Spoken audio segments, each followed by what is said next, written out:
మరి వెంటనే రంగంలోకి దిగి ప్రభుత్వం తాను చేయాల్సిన పని ఫుడ్ కార్పొరేషన్ ఆఫ్ ఇండియా ద్వారా కొనుగోలు చేసి వెంటనే తడిసిన ధాన్యాన్ని కొనుగోలు చేయాలి, తరుగు లేకుండా కొనుగోలు చేయాలి, వెంటనే కొనుగోలు ప్రక్రియను వేగవంతం చేయాలని చెప్పి కూడా మా పార్టీ తరఫున డిమాండ్ చేస్తూ ఉన్నాం. ఒకవేళ ప్రభుత్వం స్పందించకపోతే తప్పకుండా రైతాంగం తరఫున ప్రశ్నించడమే కాదు, అవసరమైతే రోడ్డు ఎక్కుతాం, అవసరమైతే ఆందోళనకు కూడా పెద్ద ఎత్తున శ్రీకారం చుడతామని చెప్పి కూడా ప్రభుత్వాన్ని నేను హెచ్చరిస్తూ మరి మా పార్టీ తరఫున రైతాంగానికి కూడా విజ్ఞప్తి చేస్తూ ఉన్నాం.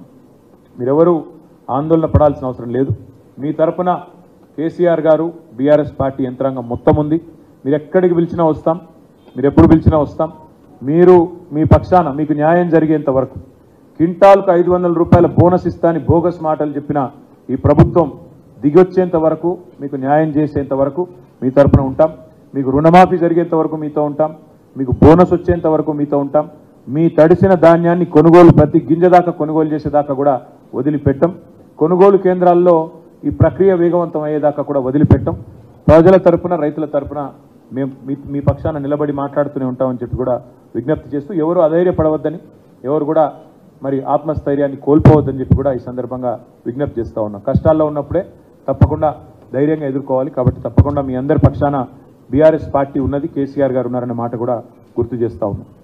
దాంతోపాటు ఇవాళ ఒకవైపు పార్లమెంట్ ఎలక్షన్లు మరి 13 తారీఖు నాడు ముగిసినాయి. ఇప్పుడు మరొక ఎన్నికకు కూడా ఇప్పుడు తెరలేచింది. 3 ఉమ్మడి జిల్లాలు నల్గొండ, ఖమ్మం, వరంగల్, ఈ 3 జిల్లాల పరిధిలోని విద్యావంతులు మరి 27 తారీఖు నాడు ఓటైపోతా ఉన్నారు. గ్రాడ్యుయేట్ ఎమ్మెల్సీ అభ్యర్థిగా తమకు ఎవరు ఉండాలి అని ఎంచుకోబోతా ఉన్నారు. ఈ 3 జిల్లాల పరిధిలోని గ్రాడ్యుయేట్ ఎమ్మెల్సీ కాన్స్టిట్యున్సీ ఏదైతే ఉందో 4 సార్లు ఇప్పటికి ఎన్నికలు జరిగినాయి. 4ంటికి 4 సార్లు కూడా మరి టీఆర్ఎస్ పార్టీయే గెలిచింది, బీఆర్ఎస్ పార్టీయే గెలిచింది. గతంలో కపిలవాయి దిలీప్ కుమార్ గారు 2 సార్లు, మరొక 2 సార్లు పల్లా రాజేశ్వరరెడ్డి గారు గ్రాడ్యుయేట్ ఎమ్మెల్సీగా మా పార్టీ నుంచి గెలిచి వచ్చినారు. 4 సార్లు ఈ నియోజకవర్గం నుండి గెలిచిన పార్టీగా మేము చాలా దృఢమైన విశ్వాసంతో ఉన్నాం. రాష్ట్రంలోని విద్యావంతులు మళ్ళీ తప్పకుండా ఈ 3 జిల్లాల విద్యావంతులు తిరిగి మళ్ళీ కేసీఆర్ గారికి తప్పకుండా మరింత బలాన్ని చేకూరుస్తూ మా అభ్యర్థి ఒక విద్యావంతుడు, యువకుడు, ఉత్సాహవంతుడు, బిట్స్ పిలానీలో ఇంజనీరింగ్ చేసిన అభ్యర్థి, తర్వాత మాస్టర్స్ కూడా చేశారు. తదనంతరం సాఫ్ట్వేర్ రంగంలో అమెరికాలో దాదాపు 7 సంవత్సరాలు పనిచేసిన అభ్యర్థి, విద్యావంతుడు, ఉత్సాహవంతుడు, తిరిగి మొత్తంగా రాష్ట్ర వ్యాప్తంగా కూడా మరి బలమైన ఒక ఇమేజ్ యువతలో ఉన్న ఒక మంచి విద్యార్థికుడికి బీఆర్ఎస్ పార్టీ అవకాశం ఇచ్చింది సోదరుడు రాకేష్ రెడ్డి గారికి. అట్లాంటి రాకేష్ రెడ్డి గారు మరి ఈరోజు అభ్యర్థిగా మీ ముందుకు వస్తూ ఉన్నారు. ముఖ్యంగా ఈ 3 జిల్లాల్లోని 4,70,000 పైచిలుకున్న విద్యావంతులైన ఓటర్లకు మా విజ్ఞప్తి ఒకటే, మీరు ఈ కాంగ్రెస్ పార్టీ యొక్క మోసపూరితమైన వాగ్దానాలు ఏవైతున్నాయో అవన్నిటినీ కూడా గతంలో విన్నారు. ఈ 5.5 నెలల ప్రభుత్వ ఆచరణలో ఎట్లా విఫలమైందో కూడా మీ కళ్ళ ముందే ఉంది. మెగా డిఎస్సి అన్నారు, అది దగా డిఎస్సి అయింది. మొదటి క్యాబినెట్లోనే సంతకం పెడతా అన్నారు. కేసీఆర్ ఇచ్చింది 5,000 ఉద్యోగాలే, మేము వస్తే 21,000 ఉద్యోగాలు ఇస్తామని చెప్పి రేవంత్ రెడ్డి గారు స్వయంగా చెప్పారు. మరి దాన్ని దగా చేసి ఆయన ఇచ్చిన మాటను ఆయనే తుంగలో దొక్కి కేవలం మరొక 5,000 ఉద్యోగాలు తోడు చేసి దానికి మళ్ళొక్కసారి తెలంగాణ యువతకి మోసం చేసిన ప్రభుత్వం ఈ కాంగ్రెస్ ప్రభుత్వం. జాబ్ క్యాలెండర్ అన్నారు, మరి ఇంతవరకు అతి లేదు గతి లేదు, ఏ ఒక్క మాట కూడా నిలబెట్టుకోలేదు. టెట్ పరీక్షకి ఆనాడు కేసీఆర్ గారు ప్రభుత్వం ఉన్నప్పుడు 400 రూపాయలు ఫీజు పెడితే దాని మీద గొంతు చించుకున్న వాళ్ళు, మేము అసలు పరీక్షల్లో ఫీజు లేకుండానే ఫ్రీగా పరీక్షలు పెడతామని చెప్పి మాట ఇచ్చిన వాళ్ళు ఇవాళ 400 రూపాయల ఫీజుని 5 రెట్లు పెంచి 2,000 రూపాయలు చేసిన ప్రభుత్వం కాంగ్రెస్ ప్రభుత్వం. దయచేసి ఈ నియోజకవర్గంలోని విద్యావంతులైన మిత్రులందరికీ నేను ఒకటే విజ్ఞప్తి చేస్తా ఉన్నా, మా పార్టీ తరఫున గత 4 పర్యాయాలు మీరు మాకు అవకాశం ఇచ్చారు. మా అభ్యర్థులు, మా గెలిచిన శాసన మండలి సభ్యులు మీ తరఫున శాసన మండలిలో ప్రభుత్వాన్ని ప్రశ్నించారు. ప్రభుత్వం నుంచి మీకు రావాల్సిన మరి ఉద్యోగాలు కానీ, ప్రభుత్వం నుంచి మీకు రావాల్సిన వసతులు కానీ వాటి విషయంలో చాలా నిబద్ధతతో పనిచేసింది బీఆర్ఎస్ పార్టీ ఎమ్మెల్సీలు. ఈసారి కూడా మీరు ఆలోచించవలసింది, దయచేసి విజ్ఞప్తి చేసేది మీకు, ఈ ప్రభుత్వం మీరు ఎట్లా మిమ్మల్ని వంచిందో కాంగ్రెస్ ప్రభుత్వం మీ కళ్ళ ముందే ఉంది. 5 నెలల్లో కళ్ళబొల్లి కబుర్లు చెప్పి ఎన్ని రకాల మోసం చేసిందో మీ కళ్ళ ముందే ఉంది.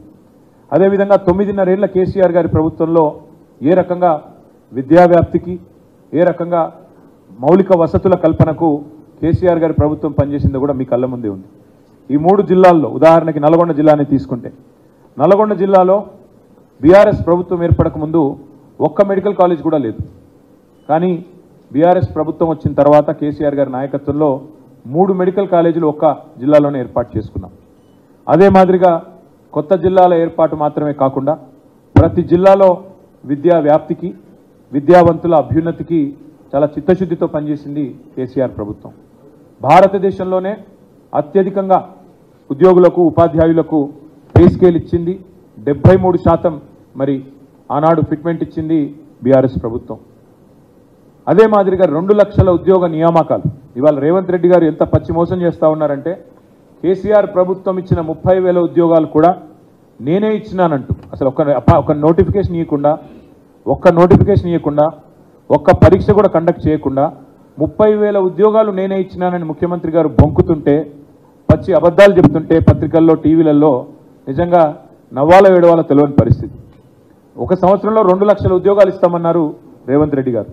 సంవత్సరంలోనే, గెలిచిన మొదటి సంవత్సరంలోనే 2 లక్షల ఉద్యోగ నియామకాలు పూర్తి చేస్తామని చెప్పి మాట ఇచ్చి గెలిచి వచ్చింది రేవంత్ రెడ్డి ప్రభుత్వం.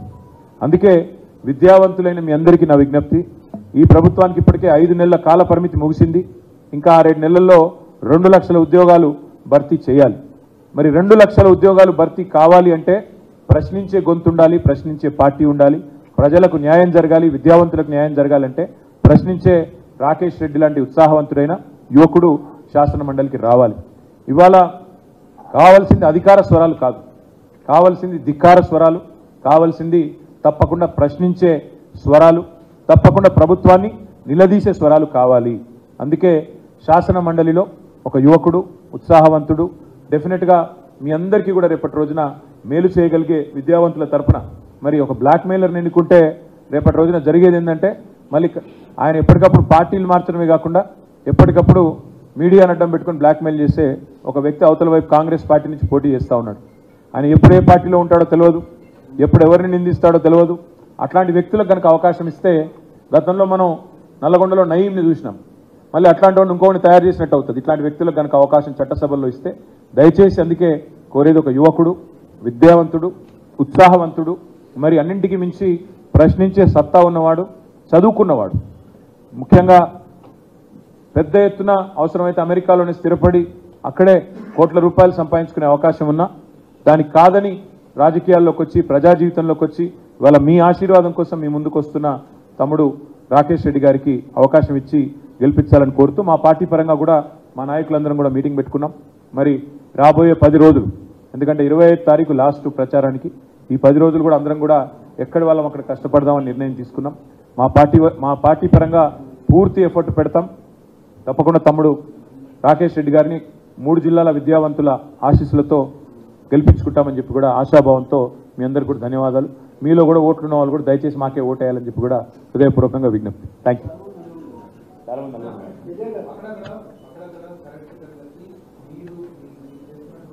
ఏంటది కరెక్ట్ కట్ట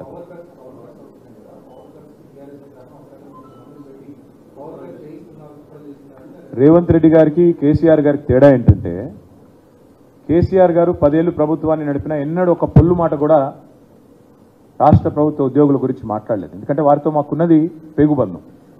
ఉద్యమంలో కలిసి పనిచేసిన వాళ్ళం రాష్ట్ర ప్రభుత్వ ఉద్యోగులతో. సకల జనుల సమ్మె చేసిన, పెన్ డౌన్ చేసిన, సింగరేణిలో స్తంభింపజేసిన, ఆర్టీసీ చక్రం తిరగకుండా ఆపిన ఉద్యోగులతో మా పార్టీకి ఉండేది పేగుబంధం. అందుకే ఎన్నడూ కూడా మేము ఉద్యోగుల పట్ల కుదిరితే ప్రేమపూర్వకంగా వ్యవహారం చేసిన తప్ప ఎన్నడూ నిందించలేదు. ఇవాళ రేవంత్ రెడ్డి తన అసమర్థతను, తన ప్రభుత్వ చాతగాంతనాన్ని కప్పిపుచ్చుకోవడానికి విద్యుత్ సంస్థ ఉద్యోగులు నిందిస్తూ ఉన్నాడు. మరి విద్యుత్ సంస్థ ఉద్యోగులు కూడా ఆలోచించాలి. మీరేమో అహోరాత్రులు కష్టపడతా ఉన్నారు. రాష్ట్రంలో విద్యుత్ వ్యవస్థను కేసీఆర్ గారు 7,700 మెగావాట్ల నుంచి జగదీష్ రెడ్డి గారి ఆనాడు మంత్రిగా ఉన్నప్పుడు 7,700 మెగావాట్ల నుండి ఇవాళ దాదాపు కొత్తగా దామెరచెర్లలో యాదాద్రి ఏదైతే ఇప్పుడు కమిషన్ అయిందో 1600 మెగావాట్లు, దాంతో కలుపుకుంటే దాదాపు 20,000 మెగావాట్లు దాటిపోయినట్టుంది. దాదాపు 20,000 మెగావాట్లకు చేరుకున్నది.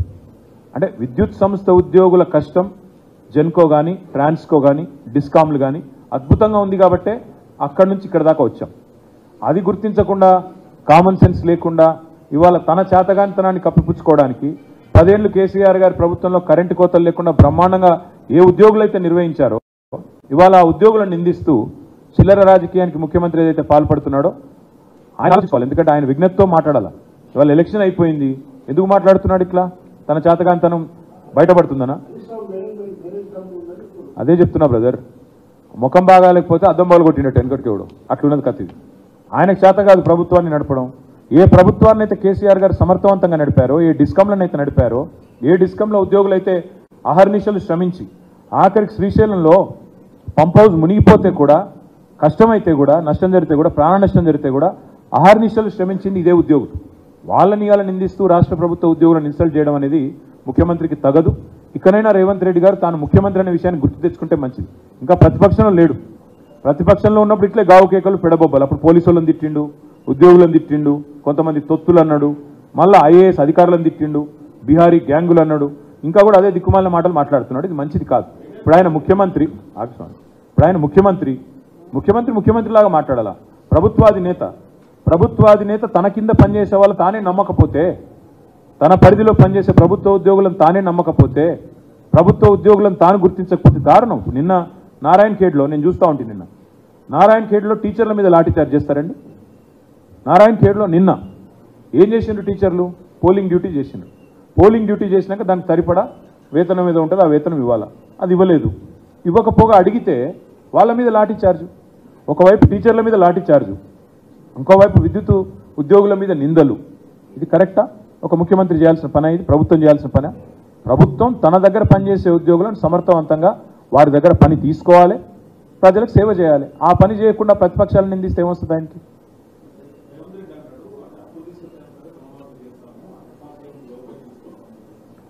రేవంత్ రెడ్డి ప్రభుత్వం, విద్యావంతులు ఇది కూడా వినాలా దయచేసి. రేవంత్ రెడ్డి ప్రభుత్వం శ్వేతపత్రాల పేరిట కొన్ని రోజులు గారడీ చేసింది. ఇది ప్రభుత్వం వచ్చిన కొత్తలో శ్వేతపత్రాలు, ఖజానా అప్పుల పాలైంది, అది ఇది అని చెప్పి సొల్లు మాటలు చెప్పారు. నిన్నగాక మొన్న రిజర్వ్ బ్యాంక్ ఆఫ్ ఇండియా వారి వాదన చిత్తుకాయుధంతో సమానమని కొట్టవతలు బారేసింది. రిజర్వ్ బ్యాంక్ ఆఫ్ ఇండియా మొన్న విడుదల చేసిన నివేదిక దయచేసి మీరందరూ తెప్పించుకొని చూడండి. సరే, ఇప్పుడు పత్రికలు మీరు రాయరు, మాకు తెలుసు, ఇప్పుడు పాపం మీ బాధలు మీకున్నాయి. కానీ వాస్తవం జరిగింది ఏంది? 3,89,000 కోట్లు మాత్రమే రాష్ట్ర ప్రభుత్వ అప్పు. 7 లక్షల కోట్లు అని కాంగ్రెస్ ప్రభుత్వం చేస్తున్న ప్రచారం చిల్లర ప్రచారం, దివాలా కోరు ప్రచారం అని చెప్పి రిజర్వ్ బ్యాంక్ ఆఫ్ ఇండియా నిన్నగాక మొన్న ఎండగట్టింది. దయచేసి తెప్పించుకొని చూడండి. రిజర్వ్ బ్యాంక్ ఆఫ్ ఇండియా చెప్తోంది 3,89,000 కోట్లు మాత్రమే అప్పు. కాంగ్రెస్ ప్రభుత్వం చేస్తున్న ప్రచారం 7 లక్షల కోట్ల అప్పు అనేది శుద్ధ తప్పు అనేది నెంబర్ 1 పాయింట్. రెండో పాయింట్ ఏంటంటే, అప్పు చేయడమే తప్పు అన్నట్టు నిన్నటిదాకా సన్నాయి నొక్కులు నొక్కిన కాంగ్రెస్ సన్నాసులు మరి మీరెందుకు అప్పు చేస్తున్నారండి? రాష్ట్ర ప్రభుత్వ ఆదాయం అంతా ఎక్కడ పోతుంది? మరి మేము భారతదేశంలోనే మా ప్రభుత్వం దిగిపోయినాడు హైయెస్ట్ పర్ క్యాపిటా, హైయెస్ట్ తలసరి ఆదాయం కలిగిన రాష్ట్రం ఏది అంటే గల్లా ఎగిరేసి చెప్పుకునే పరిస్థితుల్లో తెలంగాణను వీళ్ళకి అప్పచెప్పి దిగినాం. మా ప్రభుత్వం వచ్చినాడు రాష్ట్రం యొక్క తలసరి ఆదాయం 1,14,000. మేము దిగిపోయినాడు రాష్ట్రం యొక్క తలసరి ఆదాయం 3,08,000. ఈరోజు 3,57,000 కొత్త నివేదిక ప్రకారం. మరి ఇంత తలసరి ఆదాయం ఉన్న రాష్ట్రం, స్టేట్ ఓన్డ్ ట్యాక్స్ రెవెన్యూస్లో 80%తో అత్యధికంగా భారతదేశంలో ఉన్న రాష్ట్రం, రాష్ట్ర ఆదాయం అంతా ఎక్కడ పోతుంది? కాంట్రాక్టర్ల జేబుల్లోకి పోతుందా, లేక రాష్ట్ర ప్రభుత్వం ఇంకా ఏమన్నా చేస్తుందో చెప్పాలా? రైతులకు రైతు బంధు రాదు, జనవరి నెల పెన్షన్లు కూడా కొట్టారు పేదవాళ్ళవి. మరి డబ్బులను ఎక్కడ పోతున్నాయి? అప్పులు ఎందుకు తీసుకుంటున్నారు? మేము అప్పు తీసుకుని నడుపుతాను, అప్పు తీసుకొని ఆనాడు ప్రొడక్టివ్ సెక్టర్లో, ఉత్పాదక రంగంలో పెట్టుబడి పెడితే మమ్మల్ని నిందించారు. మేము ఇరిగేషన్ ప్రాజెక్టులు పెడితే, అసెట్ క్రియేట్ చేస్తే, మేము డ్రింకింగ్ వాటర్ మీద పెడితే, విద్యుత్ రంగం మీద పెడితే మా మీదనేమో నిందలు మోపారు. ఇవాళ అదే వీళ్ళు అప్పు కట్టడానికి అప్పు తీసుకుంటున్నామని చెప్తున్నారు. అప్పులు కట్టడానికి, రుణమాఫీ చేయడానికి అప్పు తీసుకుంటున్నామని చెప్తా ఉన్నారు. అందుకే నేను అడిగేది, ఇట్లా దివాలా కోరు రాజకీయం చేసేవాళ్ళు చెప్పాలా ప్రజలకు? మరి మొత్తం రాష్ట్ర ప్రభుత్వ ఆదాయం ఎక్కడ పోతుంది? పెరిగిన తలసరి ఆదాయం అంతా ఎక్కడ పోయింది? కేసీఆర్ గారు బ్రహ్మాండంగా మీకోసం అప్పు చేసినా ఉత్పాదక రంగంలో పెట్టి తలసరి ఆదాయాన్ని పెంచి భారతదేశంలో అగ్రగామిగా నిలబెట్టిన రాష్ట్రం తెలంగాణ. అట్లాంటి రాష్ట్రాన్ని ఈరోజు ఎందుకు మీరు నడపలేకపోతున్నారు? ఇవన్నీ కూడా ప్రజలకు చెప్పాలి సమాధానం. అన్నింటికి మించి రాష్ట్ర ముఖ్యమంత్రి, రాష్ట్ర ఆర్థిక మంత్రి రాష్ట్ర ప్రజలకు క్షమాపణ చెప్పాలి. నిన్నటిదాకా 7 లక్షల కోట్ల అప్పు అని తప్పుడు కూతలు కూసిన కాంగ్రెస్ నాయకులు సమాధానం చెప్పాలి, క్షమాపణ చెప్పాలి. రిజర్వ్ బ్యాంక్ ఆఫ్ ఇండియా చెప్తా ఉంది రాష్ట్ర ప్రభుత్వం యొక్క అప్పు కేవలం 3,89,000 కోట్లు మాత్రమే. 7 లక్షల కోట్లు అని కారు కూతలు కూసిన కాంగ్రెస్ నాయకులు ఎవరైతే ఉన్నారో వాళ్ళు రాష్ట్ర ప్రజలకు క్షమాపణ చెప్పాలి. శ్వేతపత్రాల్లో పచ్చి అబద్ధాలు చెప్పినందుకు క్షమాపణ చెప్పాలి. థ్యాంక్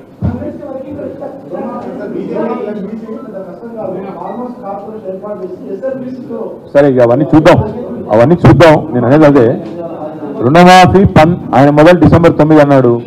ఊసర వెళ్ళి రంగులు మార్చినట్టు రేవంత్ రెడ్డి తారీఖులు మారుస్తున్నాడు. చూద్దాం ఏ సంవత్సరం చేస్తాడు, ఎప్పుడు చేస్తాడు చూద్దాం.